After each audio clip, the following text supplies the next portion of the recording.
네, 안녕하세요. 오늘은 개하고 고양이들의 호흡에 대해서 이야기를 하려고 해요.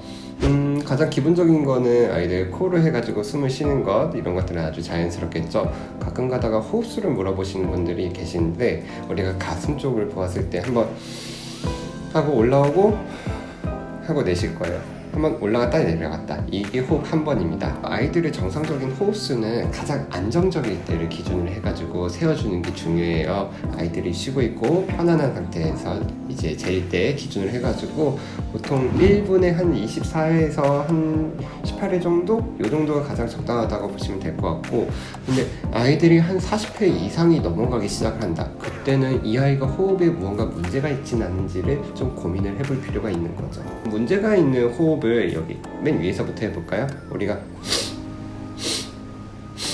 아이들이 이렇게 숨소리가 이제 색 하고 지나가는 경우들이 있어요. 이런 것들은 코에서 나는 소리가 되겠죠. 아이들도 비염이 있기도 하고 이쪽에 뭔가 이물질이 들어가거나 하는 문제에서 그럴 수가 있어요.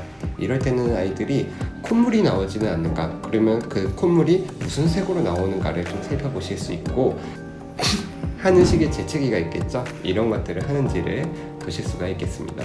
그 다음에 두 번째로는 아이들이 코 고는 듯한 소리가 있어요.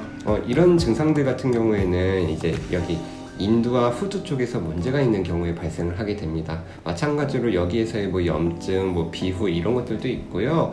강아지들 기준으로 해서 단두종 증후군이라고 하는 것이 있죠. 우리가 머리가 이렇게 긴 아이들을 장두종, 그리고 머리가 앞뒤로 짧은 아이들을 단두종으로 부르게 되는데, 이렇게 앞뒤가 짧은 시추나 말티즈, 불독과 같은 아이들이 단두종으로 분류를 할 수 있고, 이런 아이들한테서 아주 흔하게 나타날 수가 있는 상황입니다. 특히 비만해지면은 이런 소리가 더 심하게 나기도 하거든요. 그래서 아이들이 이런 소리를 낼 때는 우리 아까 최근 너무 많이 먹지는 않았나? 비만하지는 않았나? 이런 것들을 좀 살펴보시는 것이 도움이 될 수가 있을 것 같아요.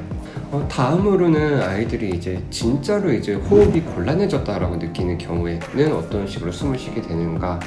일단은 호흡수 자체가 빨라지는 거에서부터 시작을 하게 될 거예요. 그리고 기침을 하지는 않는지, 그 다음에 혀하고 잇몸의 색깔을 보았을 때 평소에 비해 가지고 훨씬 더 창백해지거나 아니면 시퍼래지지는 않았는지, 이런 것들을 살펴보셔야 돼요.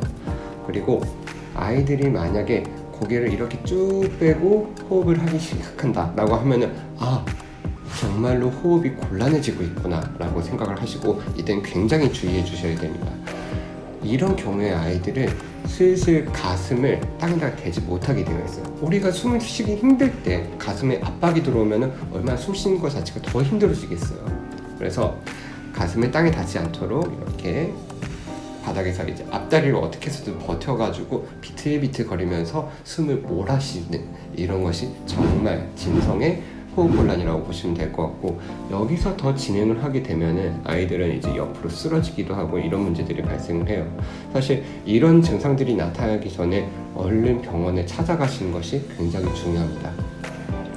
평소에 이 아이가 호흡수가 어느 정도 되는지를 좀 살펴보시고, 우리 아이가 숨 쉬는 게 좀 불편해 보인다라고 하시면은 한번 동물병원의 수의사하고 상담을 해보시는 것도 추천을 드리고 싶습니다. 오늘은 이상입니다.